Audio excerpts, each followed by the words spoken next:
বিদায়ের দ্বারপ্রান্তে ২০২৪ নতুন বছর তথা ২০২৫ সালকে বরণ করে নিতে প্রস্তুতি নিচ্ছে সবাই। সময়ের এমন সন্ধিক্ষণে দাঁড়িয়ে সবাই বিগত বছরকে খানিকটা স্মরণ করছে। পুরাতন বছরের বিদায় আর নতুনদের আগমনী নিয়ে সারা বিশ্বেই এখন উৎসবের আমেজ চলছে।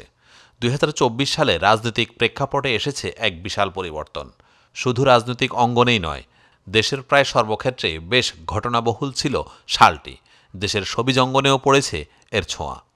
একসময় বিনোদনের অন্যতম মাধ্যম চলচ্চিত্র, এরপর সিনেমার বাইরে টেলিভিশন চ্যানেলগুলো ছিল দর্শকদের অন্যতম বিনোদনের উৎস। তবে সময়ের সঙ্গে সঙ্গে এখন বদলেছে মানুষের রুচি, পাল্টেছে বিনোদনের মাধ্যমও।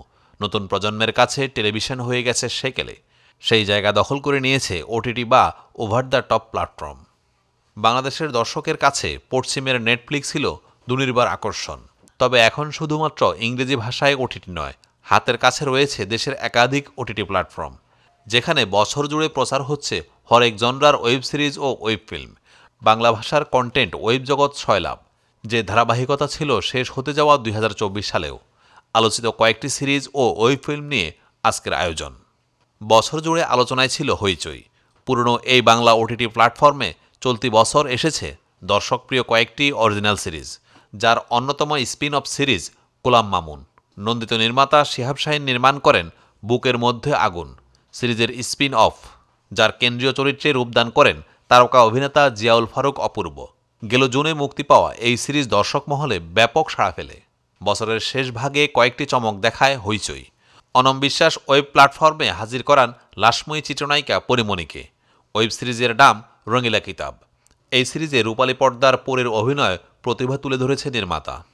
কঙ্কর আহসানের উপন্যাস অবলম্বনে নির্মিত এই সিরিজ দারুণভাবে আলোচনায় এসে যায় গল্প, অভিনয়, নির্মাণের মুনশিয়ানায়। হইচই চলতি বছর আরেকটি ওয়েব সিরিজ মুক্তি দেয়।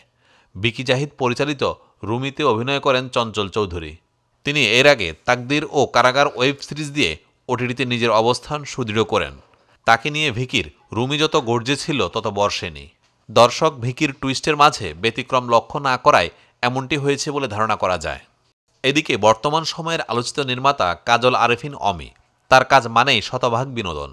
আরও একবার নিজের বৈশিষ্ট্য কাজের মাধ্যমে তুলে ধরেন তিনি। বঙ্গ প্ল্যাটফর্মে মুক্তি পায় তার দুটি ফিকশন, অসময় ও ফিমেল 4, যার মধ্যে ফিমেল 4 দিয়েছে নতুন মাত্রার বিনোদন। অন্যদিকে অসময় দর্শককে ভাবিয়েছে। অমি তার ঘরের অভিনয়শিল্পীদের নিয়ে একের পর এক ছক্কা হাঁকিয়ে গেছেন এই বছর। কিছু দর্শক সমালোচনায় মুখর হলেও ভিউর দৌড়ে বরাবরই এগিয়ে থাকেন অমি। বছরের শেষ ভাগে মুক্তি পেয়ে আফজাল হোসেন অভিনীত সিরিজটি আলোচনায় এসেছে ইতিমধ্যে। সিরিজটি পরিচালনা করেছেন জন মিল্টন। দীপ্ত প্লে ওটিটি প্ল্যাটফর্মে প্রচারিত 3টি কাজই বেশ আলোচনায় ছিল, যেইগুলো হলো বিভাবরী, ত্রিভুজ ও পয়জন।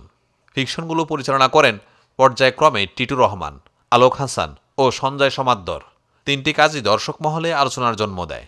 দেশের আরেকটি ওটিটি প্ল্যাটফর্ম বিঞ্জ, চলতি বছর তাদের দুটো কাজ আলোচনায় এসেছে, যার অন্যতম একটি হলো জানালা এবং ফ্রেঞ্জি। সিরিজগুলো পরিচালনা করেছেন যথাক্রমে ভিকি জাহিদ ও জাহিদ প্রীতম।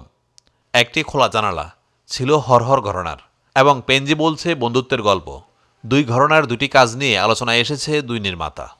আলোচিত ওয়েব সিরিজের বাইরেও আরও ওয়েব সিরিজ ও ওয়েব ফিল্ম রয়েছে।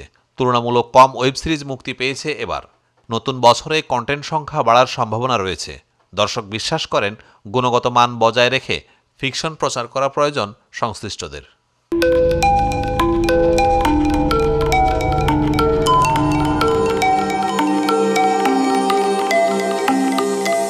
টেক টিভি, দেশ ও দশের কথা বলে।